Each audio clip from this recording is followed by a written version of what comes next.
Metro સિટીઓમાં high-rise બિલ્ડિંગોમાં બનતી આગની ઘટનાઓ વખતે અનેક લોકોના જીવ જોખમમાં મુકાય છે, તો ક્યારેક આવી દુર્ઘટનામાં લોકોના જીવ પણ જાય છે। ત્યારે આવી ઘટનાઓને બનતી અટકાવવા અને મોટી જાનહાનિ ટાળવાના હેતુ સાથે વલસાડની એક પ્રાથમિક શાળાના નાના વિદ્યાર્થી અને શિક્ષકે બનાવેલી અનોખી લાઈફ સેવિંગ વિન્ડો સિસ્ટમ અનેક રીતે ઉપયોગી સાબિત થઈ શકે છે। વલસાડ જિલ્લાના પારડી તાલુકાના નાનકડા ખેરલાવ ગામની આ છે સરકારી પ્રાથમિક શાળા।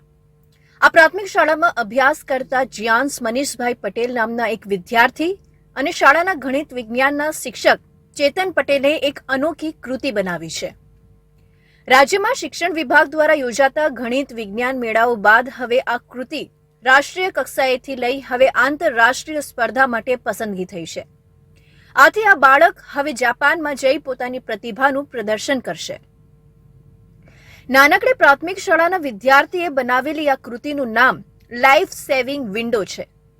આ લાઈફ સેવિંગ વિન્ડો જોવામાં સામાન્ય લાગશે, પરંતુ તેનો ઉપયોગ અને મહત્વતા જાણીને આપને પણ નવાઈ લાગશે, કારણ કે છેલ્લા કેટલાક સમયથી જે રીતે શહેરોમાં હાઈરાઇઝ બિલ્ડિંગો બનતી થઈ છે, ત્યારે આ હાઈરાઇઝ બિલ્ડિંગોમાં જ્યારે આગની દુર્ઘટના બને છે, ત્યારે આવા સમયે ક્યારેક બિલ્ડિંગમાં લગાવેલી ફાયર સેફટી સિસ્ટમ પણ કામ લાગતી નથી અને બિલ્ડિંગમાં ફસાયેલા લોકોને મદદ પહોંચતા સમય લાગે છે।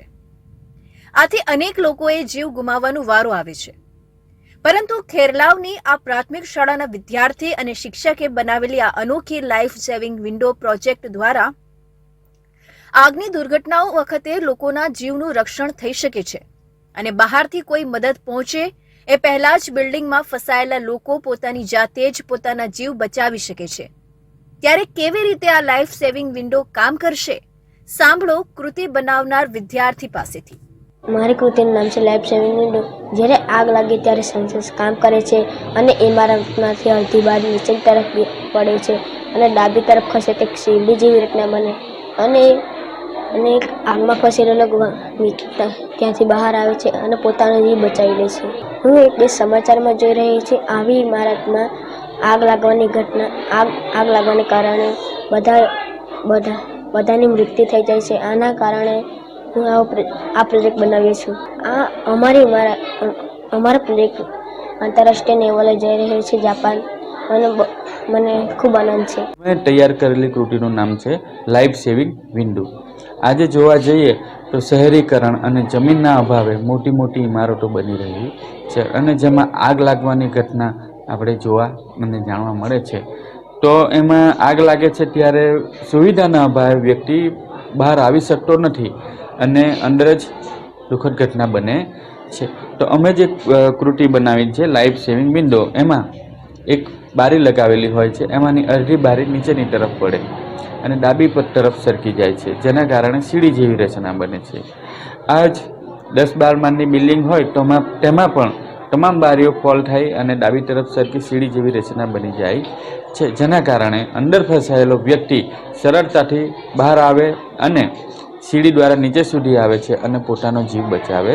થોડા વર્ષ અગાઉ સુરતમાં બનેલી તક્ષશિલા આગની ઘટનામાં અનેક માસૂમ બાળકોએ પણ જીવ ગુમાવવાનો વારો આવ્યો હતો।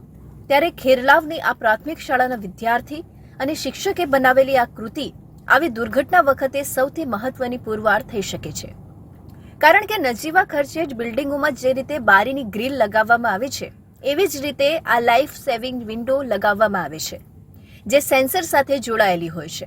જ્યારે બિલ્ડિંગમાં આગ લાગે ત્યારે આ સેન્સર કામ કરવાનું શરૂ કરે છે અને આગ લાગે એ વખતે જ આ અનોખી લાઈફ સેવિંગ વિન્ડો એક તરફ ખસે છે અને તે નીચેની તરફ ઢળે છે અને એક સીડીનો આકાર બને છે। આથી બિલ્ડિંગોમાં ફસાયેલા લોકો આ બારી દ્વારા બહાર આવી અને સીડીથી નીચે ઉતરી પોતાનો જીવ બચાવી શકે છે। આમ આગની દુર્ઘટનાઓ વખતે અતિ મહત્વની સાબિત થઈ શકે છે। આ લાઈફ સેવિંગ વિન્ડો સિસ્ટમને ગણિત વિજ્ઞાન મેળામાં પ્રદર્શિત કરવામાં આવી હતી અને જિલ્લા કક્ષાથી લઈ આ કૃતિ રાજ્ય કક્ષા અને રાષ્ટ્રીય કક્ષાથી પસંદ થઈ હવે આંતરરાષ્ટ્રીય કક્ષાએ પસંદગી પામી છે ને હવે આ કૃતિ જાપાનમાં પ્રદર્શન માટે મૂકવામાં આવશે। આ નાનકડા ગામનું આદિવાસી બાળક હવે જાપાનમાં જઈ પોતાની પ્રતિભાનો પરિચય કરાવી ન માત્ર વલસાડ જિલ્લા કે ગુજરાત, પરંતુ સમગ્ર દેશનું નામ રોશન કરવા જઈ રહ્યો છે। આથી શાળાના શિક્ષકો અને ગામમાં પણ ઉત્સાહનો માહોલ છે।